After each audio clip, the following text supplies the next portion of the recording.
I remember the first time I jerked off because I Googled, am I going to hell? And if you've ever grown up in a religious household or you're currently going through it, I just want to say I wish I had an open mind much sooner than I did. Back in 2022, Japan actually banned, or not banned, but created a law so you could press charges against parents and religious leaders that cause psychological damage to children, specifically for religion and religious beliefs. It caused me so much damage on just so many levels, and I kind of want to talk about my experience going to Sunday school, being gay, and how it kind of really delayed my sexual development. So, back when I went to Sunday school, I was one of those kids that was forced to go by my parents. It wasn't my favorite thing to do, but I took it very seriously because I was told over and over again, if you don't do what they ask you to do, or if you don't follow what they're saying, then you are going to die eternally in hell and you'll never make it to heaven.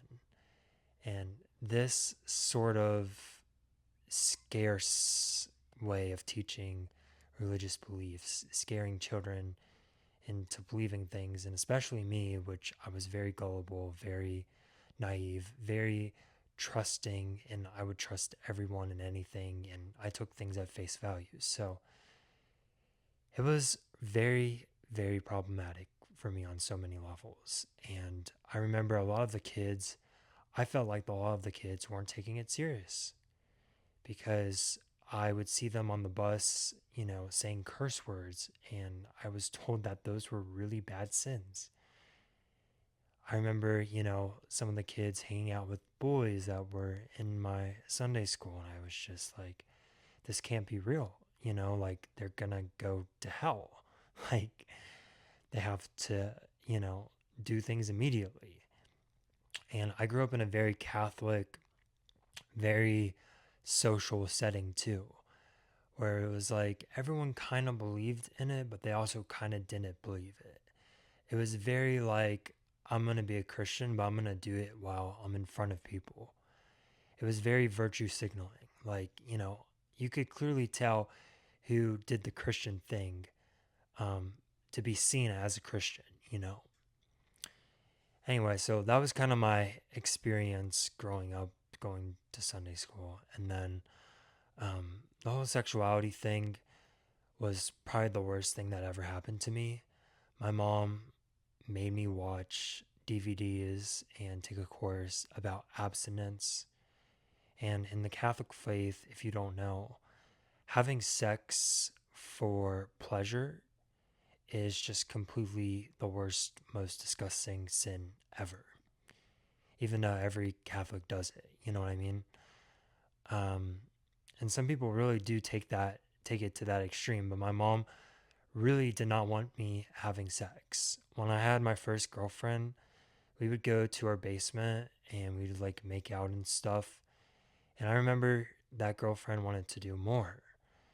And I just remember like, we can't do more. And I never told her why, but I was scared of going to hell, scared out of my mind for going to hell. And my mom was like, oh, well, you shouldn't go in the basement. I don't like it when you hang out alone. And anyway, I ended up just like losing a lot of interest in that girl because I was just scared, so scared of going to hell. And to talk more about, growing up in the faith, after that, there wasn't really much talks about being gay. I really didn't think much about sex because I was so convinced that you weren't allowed to do sex. And I didn't think middle schoolers and high schoolers were having sex. It wasn't until many years later that I realized, oh shit, I just missed out on probably the best years of my life. And something else I wanted to say was I started watching porn when I was in maybe like seventh or eighth grade. And my first porn was like some BDSM stuff that should not have been on YouTube. It was for educational purposes, but I don't think it was for educational purposes.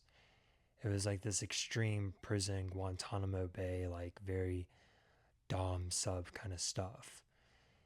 And ever since then, I started watching more and more porn, jerking off more and more, and I just couldn't help myself.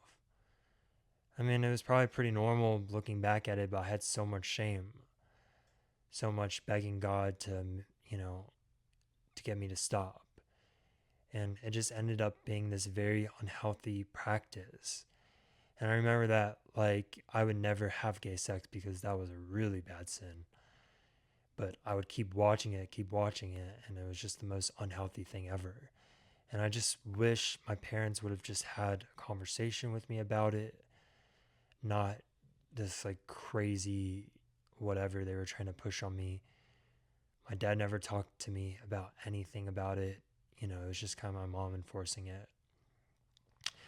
And that led me to having very delayed sex. I didn't have sex till I was probably like a junior or senior in college. And it led to more hookups, led to the gay dating apps, which led to more and more sex, less and less relationships. It led me to make it extremely difficult to have sex with women. And overall, just very, very bad quality of life. And a lot of religions don't even, you can have sex. It says in Genesis, like, you can reproduce and multiply and have as much sex as you want. And then it later says that you should have it in a loving and monogamous way. So, if anyone out there is experiencing something like this, just know like it's really healthy to look at multiple different ways of lifestyles, religions, and the way people actually do things. Use your own brain, use your own cognition. Those are the things that I think make a really godly and well lived life. And taking those things away is just leads to a very bad life.